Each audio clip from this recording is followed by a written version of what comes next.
Daily short target রাখা। দেখো ভাই, তুমি যদি প্রতিদিন কিছু অল্প অল্প টার্গেট রাখো, it will heal you more. এটা তোমাকে অনেক বেশি আগায় রাখবে, বুঝছো?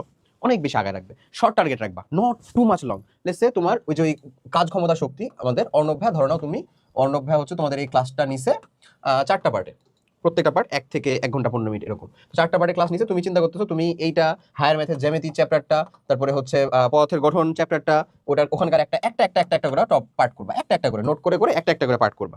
Good thing. এই যে অল্প অল্প টার্গেট রাখো যেটা অ্যাচিভেবল, অ্যাচিভ করতে পারবা, তোমার ভালো লাগবে, তোমার ভালো লাগবে, তোমার দ্বারা সম্ভব হবে, বুঝছো? আশা করি ধরাইতে পারছি। এরপরে আমি তোমাকে যাবো আরো কিছু কথাবার্তা একটু বুঝাইতে শুনাইতে, যেগুলো জরুরি, খুবই খুবই জরুরি, মাথায় রেখো, খুবই জরুরি।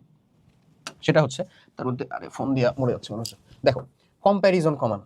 তোমার বন্ধু অনেক পড়তেছে, টপারের সাথে নিজের কম্প্যারিজন, ফ্যামিলি থেকে কম্প্যারিজন করতেছে। ফ্যামিলি কম্প্যারিজন তাও তো পরে, তোমার নিজের ভিতরে আসলে আত্ম অনুশোচনা থেকে একটা কম্প্যারিজন আসে। এই কম্প্যারিজনটা কমাও, দরকার নাই। কে কতক্ষণ পড়তেছে না পড়তেছে এটার সাথে তোমার মিলতে হবে এমন তো কোনো জরুরি কিছু না। ও পড়তেছে পড়ুক, তুমি তোমার সর্বোচ্চটুকু দিচ্ছ? তুমি কি তোমার সর্বোচ্চটুকু দিচ্ছ? If the answer is yes, then তোমাকে আমার এক্সট্রা করে পড়তে বলার কোনো মানে নেই।